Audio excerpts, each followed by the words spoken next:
যেমন আমি যদি একটা কোরআনের আয়াতের কথা বলি, এটার খুব একটা মূল্যায়ন নাই, কারণ উনি হুজুর মানুষ, উনি তো কোরআনই বলবে। কিন্তু একজন ডক্টর যখন কোরআনের আয়াত বলে, তখন বলে দেখছো মাশাআল্লাহ, একজন ডক্টর, সে চিকিৎসা বিজ্ঞানে এত বড় এক্সপার্টিসের পর আবার কোরআনও জানে।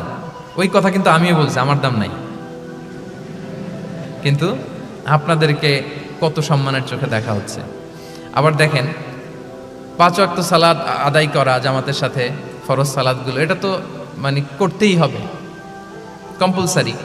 এটা করে তো খুব বেশি ক্রেডিট নেওয়ার কিছু নাই, তো আমরা সবাই পড়ি। কিন্তু একজন ডাক্তার যখন নামাজ পড়ে, খেয়াল করে দেখবেন, একজন ডক্টর যখন চেম্বারে রুগীদেরকে রেখে বলে যে, ওখানে যদি লেখা থাকে যে সালাতের সময় বিরতি থাকবে, বা বলা হয় যে এই ডাক্তার কিন্তু রুগী বসিয়ে রেখে নামাজটা পড়ে এসে আবার রুগী দেখা শুরু করে, এটা সবাই খুব পজিটিভলি নেয় যে দেখো এত ব্যস্ততার পরেও চাইলে এই সময় রুগী দেখতে পারতো, কিন্তু উনি নামাজ পড়ে। দেখেন, একই করণের কথা আমিও বললাম, আপনিও বললেন, আপনার মর্যাদা কত বেশি। আমিও জামাতে নামাজ পড়ি, ইমামতি করাই, আর আপনি যে একটু তাড়াতাড়ি করে নামাজটা পড়ে চলে আসেন, এটাতে আপনার এপ্রিসিয়েশন কত বেশি।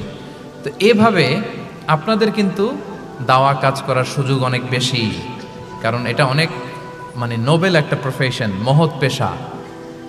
আপনারা জনগণকে সরাসরি সেবা দেওয়ার যে ব্যাপারটা, এটার সুযোগ আছে। যুদ্ধ বিধ্বস্ত আপনি আহতদেরকে সেবা দিতে পারেন, আগুনে পোড়া রোগীদেরকে সেবা দিতে পারেন, দুরারোগ্য ব্যাধি, তার আর যাওয়ার জায়গা নেই, আপনি সেবা দিতে পারতেছেন। যে কোনো রোগ বালাই, যে কোনো পরিস্থিতিতে যখন একজন মানুষ অসুস্থ হয়, তখন আপনি সেবা দিচ্ছেন, তখন তার মনটা কিন্তু খুব নরম থাকে, তার মধ্যে একটা অসহায়ত্ব কাজ করে। ওই একটা অসহায় মানুষ, তার মনটা খুব নরম, ওই রকম একটা সিচুয়েশনে তারা আপনাদের দ্বারস্থ হয়।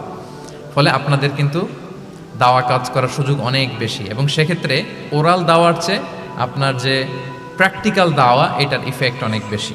মানে আপনার চলনে বলনে, আপনার কথনে কথায়, আপনার ব্যক্তিত্বে, পার্সোনালিটিতে, এটার মাধ্যমে যে দাওয়া ফুটে ওঠে, ওইটা বেশি ইফেক্টিভ। নিজের আচরণ দিয়ে যে মেসেজটা দেওয়া যায়, এটা সবচেয়ে ইফেক্টিভ।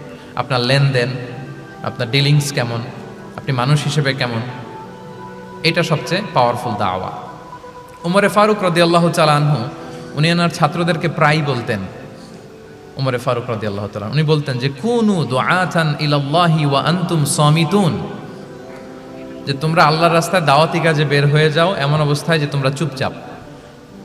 তো ছাত্ররা বলতো, দাওয়াতি কাজও করতে বলতেছেন, আবার চুপচাপও থাকতে বলতেছেন, এটা আবার কিভাবে দাওয়াত দিব? তো উমর ফারুক রাদিয়াল্লাহু তাআলা আনহু বলতেন, বি আখলাকিকুম, তোমাদের আখলাক দিয়ে দাওয়াত দাও।